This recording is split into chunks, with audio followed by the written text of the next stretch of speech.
It was one of those days when the heat clung to your skin like a second layer. The kind of afternoon where patience ran thin and tempers even thinner.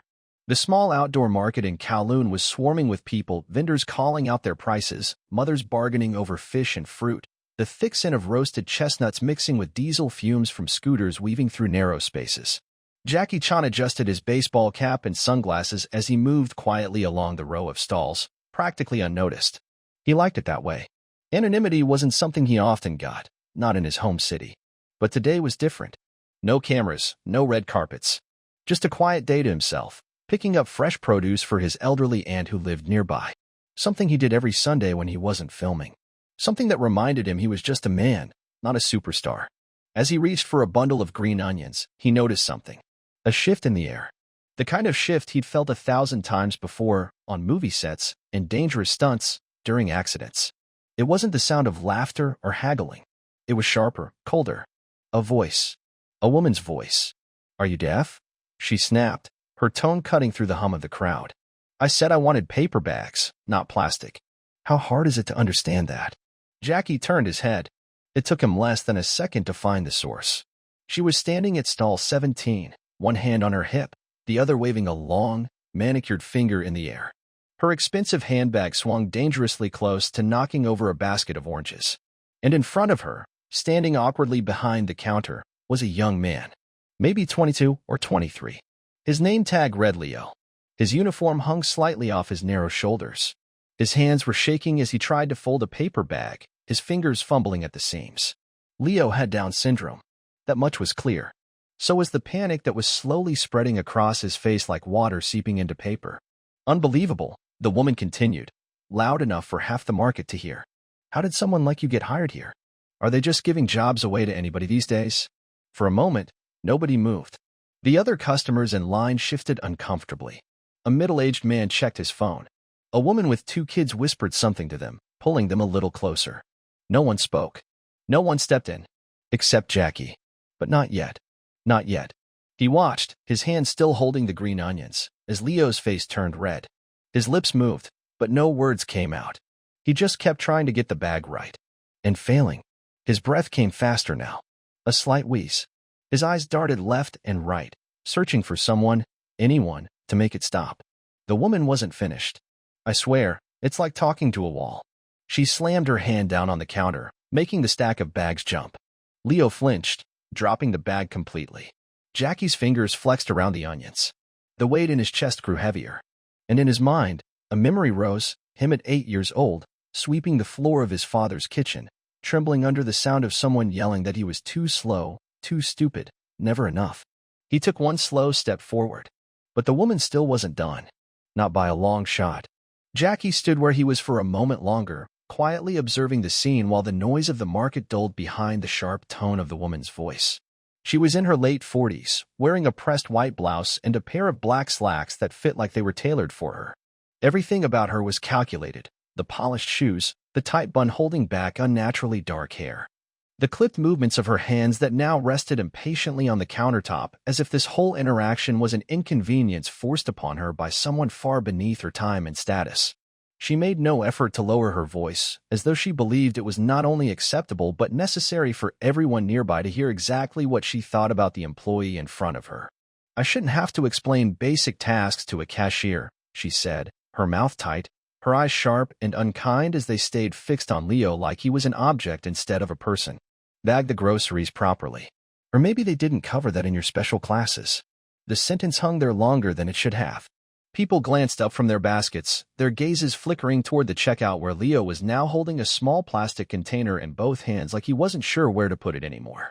His breathing had become more noticeable, his lips pressed together hard as he tried to focus on something other than her voice, which was difficult because she wasn't allowing him that option. Jackie could see Leo swallowing hard, his Adam's apple bobbing in his throat, his hands shifting but never steadying as they hovered over the counter with that container balanced between them. "Move," the woman said, reaching across the counter, snatching the container out of his hands as though she were correcting a child. She slammed it down in the bag with unnecessary force, enough to make Leo flinch again and enough to make a few nearby heads turn more deliberately. Jackie heard a short mutter from someone behind him, an older man muttering under his breath, but that was all. Nobody was stepping forward, Not even the man in charge of the stall, who was now preoccupied weighing out fish for another customer a few counters down. Jackie finally let go of the green onions he had been holding. He didn't need them anymore. He stepped into the checkout line, moving slowly, his hands tucked loosely into the pockets of his pants. He stopped a short distance behind the woman, watching her shoulders rise and fall as she muttered something else under her breath, shaking her head. Leo finally managed to place another item into the paper bag, more carefully than before, his hands working slower now, probably because he was trying too hard not to let anything else slip. Ridiculous, the woman said, her eyes still on Leo, but her tone louder again. What a waste of everyone's time. Some of us have places to be. She turned her head, as if expecting someone in the line to back her up. Don't you all think so? Her eyebrows lifted in challenge. The silence that followed wasn't exactly agreement, but it wasn't disagreement either. Jackie saw a few people shift their weight. A younger woman who had been scrolling through her phone paused, staring hard at the screen as if something there demanded her attention now. A man in a business suit coughed quietly into his hand, but didn't look up. Nobody answered the woman's question. Nobody contradicted her.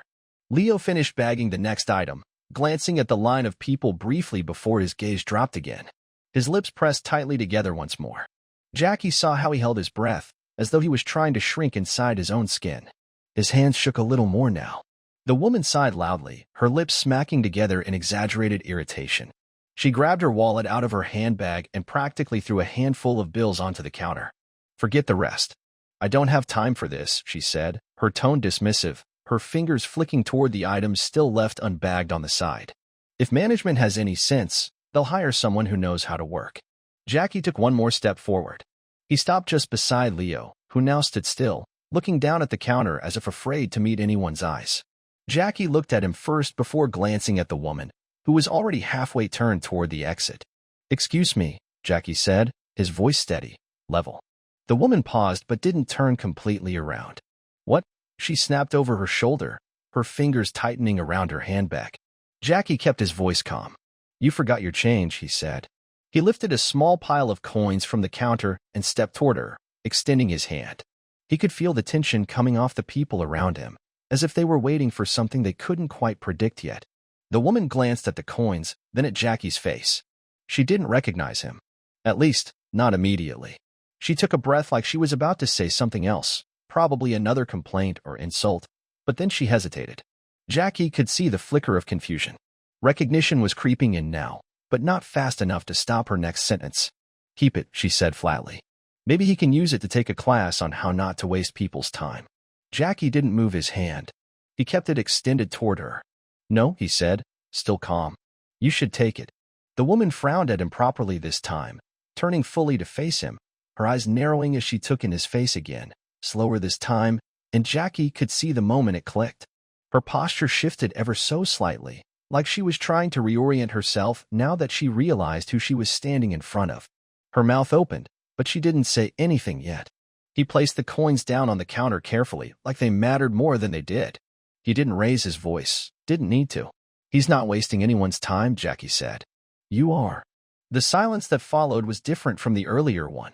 It wasn't uncomfortable. It was expectant. People were watching now, not because they were curious, but because they wanted to see what would happen next. Jackie's gaze didn't leave the woman's. She didn't say anything. Not yet. Leo stood quietly behind him. His hands still shook, but less. The woman stood there longer than anyone expected. Her hand stayed clutched around the leather strap of her handbag like she was deciding whether to hold it tighter or let it go altogether. Her eyes moved quickly over Jackie's face, trying to reconcile the man in front of her with the version she had seen on movie screens, red carpets, and television interviews. There was a visible calculation behind her stare, something cold and deliberate, but Jackie didn't move. He wasn't interested in outstaring her, nor was he waiting for an apology. He was giving her space to understand the situation for what it was, without pressure, without an audience that demanded an answer. But he could tell she wasn't thinking about what she had done or who she had humiliated. She was thinking about who was watching her now. Her voice, when it finally returned, was quieter than before but had lost none of its sharpness. This has nothing to do with you, she said. She didn't sound confident anymore, but she was still trying to control the narrative. Jackie kept his hands at his sides, his stance relaxed.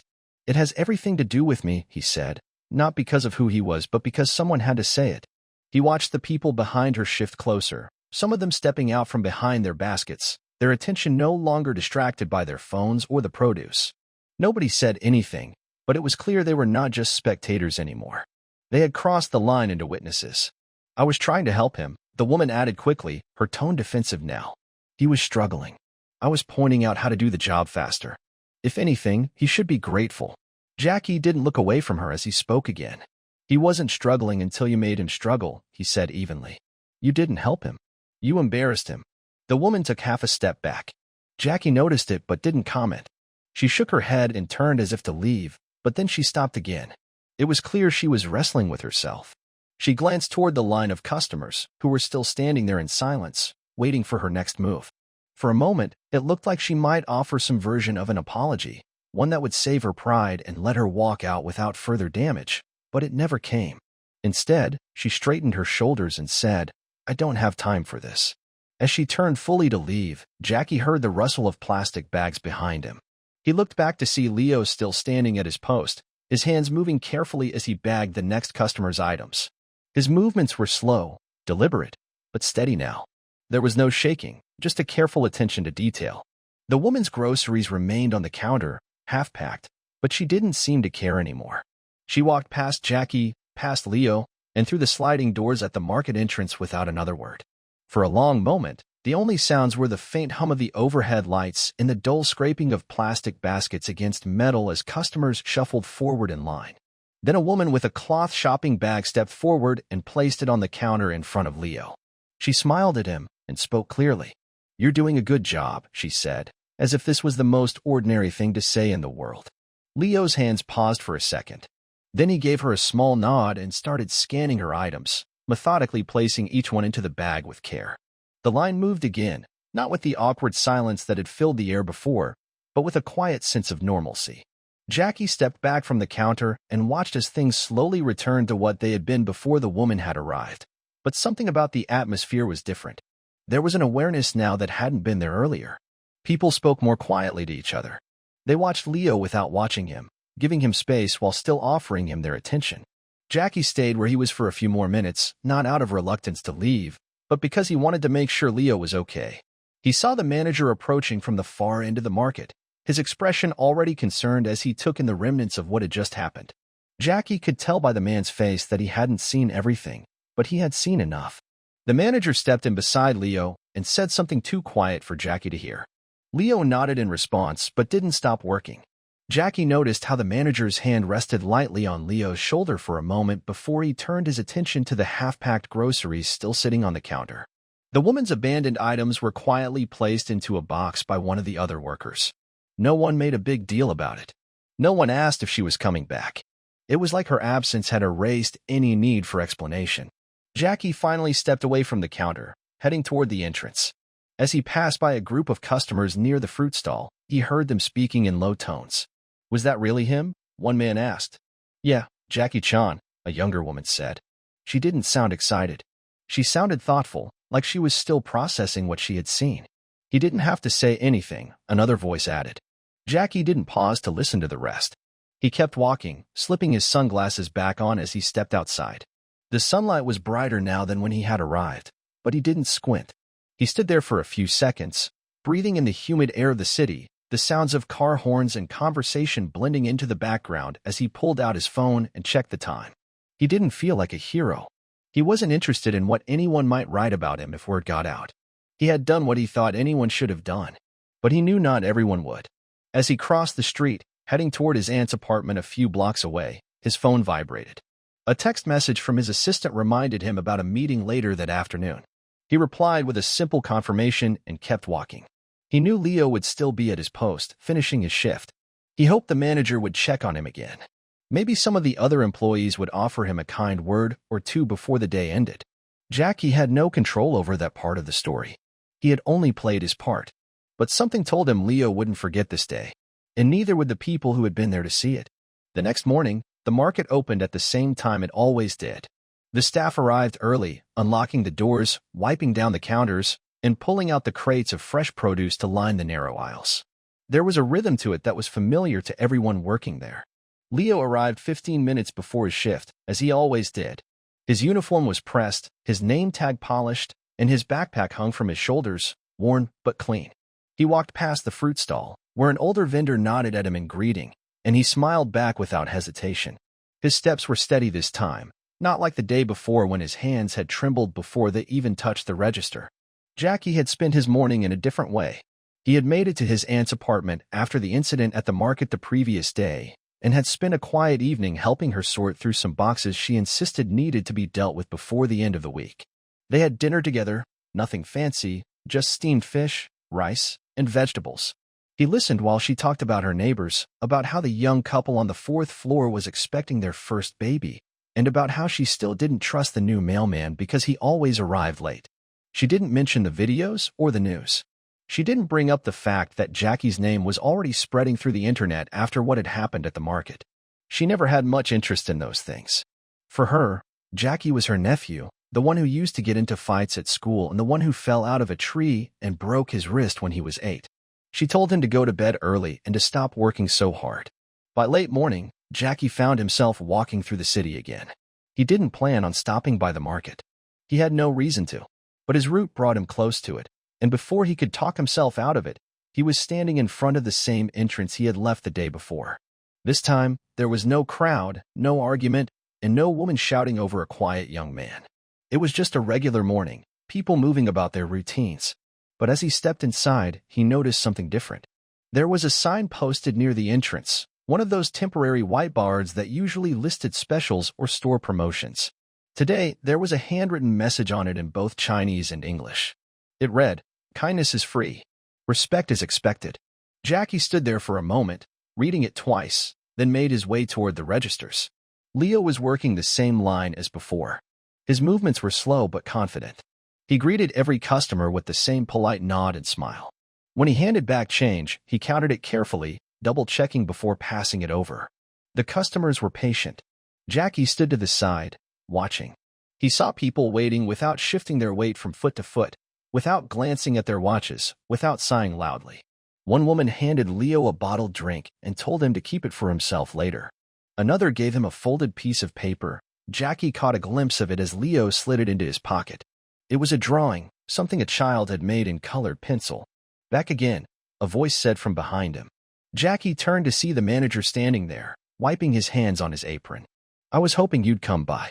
Jackie nodded. "I wasn't sure I should," he said. "You should," the manager replied. He didn't smile, but his voice was steady and his eyes were clear. "I wanted to say thank you. I should have stepped in sooner. I saw what was happening, and I hesitated." Jackie shook his head. "It's not about being first," he said. "It's about being there." The manager exhaled slowly and glanced toward Leo. "He came in early today. Said he didn't want to be late in case it got busy. Said he didn't want to let anyone down." "He didn't," Jackie said. The manager nodded again, this time slower. "We've had a few new applications this morning. People asking about jobs. I think some of them just want to work somewhere they feel like they're doing something right." Jackie didn't say anything to that. He watched as Leo finished bagging groceries for an older couple, who both smiled and patted him on the shoulder as they left.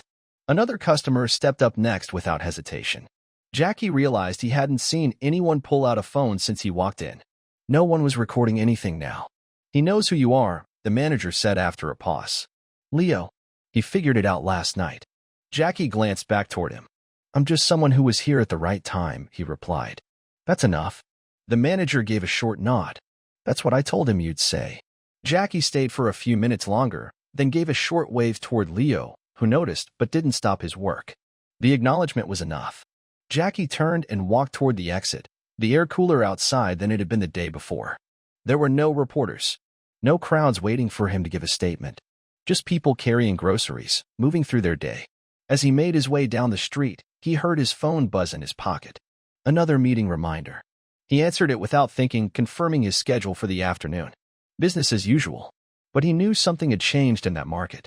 Not because he had said something, not because he was famous, but because one person had been treated with respect and others had followed. And that was enough. 2 days passed before anyone at the market realized how far the story had spread. It wasn't just the videos people had taken on their phones or the handful of photos circulating on local message boards. By the second evening, it was being reported by international news outlets. Clips of Jackie standing beside Leo at the checkout counter played alongside headlines about respect, inclusion, and standing up for others. The media had latched onto the narrative, calling Jackie a hero for intervening. That word appeared in nearly every article and broadcast, though Jackie never once used it himself. He hadn't spoken publicly about it. There were no statements issued from his representatives. There was no press conference or interview. There was no plan to capitalize on the moment. He went about his days the same way he always had. His meetings were still scheduled. His workouts continued. He still visited his aunt to help with chores. He didn't read the articles, although people sent them to him. At the market, things didn't return to how they were before. Leo was now the most recognized employee there. Not because he had asked for attention, and not because he wanted it, but because people now knew his name, and they made an effort to use it. Customers went out of their way to greet him when they arrived. Some stopped by his register even if the lines were longer. They waited quietly, their patience consistent no matter how busy the store became. A group of local school children visited one afternoon with drawings they had made, most of them with bright-colored words like "thank you" or "you are strong." The store manager cleared a section of the wall near Leo's station to hang them up. Leo never said much about it. He continued working with the same quiet attention to detail as before. He still checked every barcode twice. He still folded every paper bag carefully. His movements didn't speed up, but they didn't shake anymore. Jackie had no plans to visit the market again that week. He figured his presence might disrupt the routine, and he didn't want that for Leo or anyone else working there. But early one morning, as he was getting into his car, his phone rang. It was an unfamiliar number. He thought about ignoring it, but something made him answer. "Mr. Chan," a quiet voice asked on the other end. "Yes," Jackie said, keeping his tone neutral. "It's Jack," the man said. "I manage the market where you met Leo." Jackie recognized the name immediately. "I remember," he replied. He paused, waiting for an explanation. Jack cleared his throat on the other end.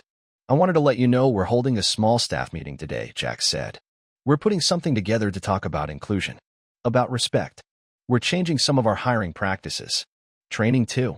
His voice was steady, though Jackie could tell he wasn't used to making these kinds of calls. "Leo asked if you could come, just to sit in, if you're not too busy." Jackie didn't answer immediately. He glanced at his calendar on the passenger seat beside him. His afternoon was already full, but his morning was open. "What time?" Jackie asked. 10, Jack replied. "I'll be there," Jackie said, ending the call without another word. At 10 o'clock sharp, Jackie arrived at the back entrance of the market. Jack met him at the door and walked him through the storage area to a break room where about a dozen employees were already seated. Some he recognized from his previous visits. Others were new. Leo was there too, sitting at the end of the table. His hands were folded in front of him, his posture straight. He gave Jackie a brief nod when he entered. Jackie nodded back and took a seat against the wall, away from the table. The meeting wasn't long. Jack explained the changes they were implementing: better sensitivity training, a new complaint process that allowed employees to report incidents without fear of retaliations, and revised hiring policies to bring in more people from underrepresented communities. He spoke plainly, without overcomplicating anything. There was no sales pitch, no promises about perfection, just a commitment to doing better. When Jack finished, he asked if anyone wanted to add something. Leo raised his hand. Jack gestured for him to speak. Leo looked around the room, then at Jackie. "Thank you for helping me," Leo said, his voice clear. He didn't stumble. "But I want people to know I can help myself too. I just need people to let me." Jackie nodded slowly. "That's the point," he said quietly. He didn't say anything else. He didn't need to. The meeting ended with the staff standing around, drinking tea from paper cups. Some of them talked quietly in small groups. A few came up to Jackie, shaking his hand or thanking him. He accepted each gesture politely but said little in return. His focus stayed on Leo, who was busy speaking with one of the newer employees, explaining how to fold the paper bags so they wouldn't tear at the bottom. Before Jackie left, Jack walked him back to the storage area. "I don't know what you expected," Jack said as they reached the door. "I didn't expect anything," Jackie replied. Jack nodded. "That's probably why it worked." Jackie shook his hand, then stepped out into the alley behind the store. The air was warm. The street was noisy. Life moved forward. He headed toward his car, thinking about his next meeting, thinking about his aunt's shopping list, thinking about Leo at his station, folding paper bags. He wasn't a hero. He was just someone who had been there. And that was enough. The story didn't end with applause or viral videos or public praise. It ended with Leo doing his job, with his coworkers respecting him, and with customers recognizing his work. It ended with quiet mornings and routine tasks, with people choosing to be better without anyone telling them they had to be. Sometimes, that was the best kind of ending.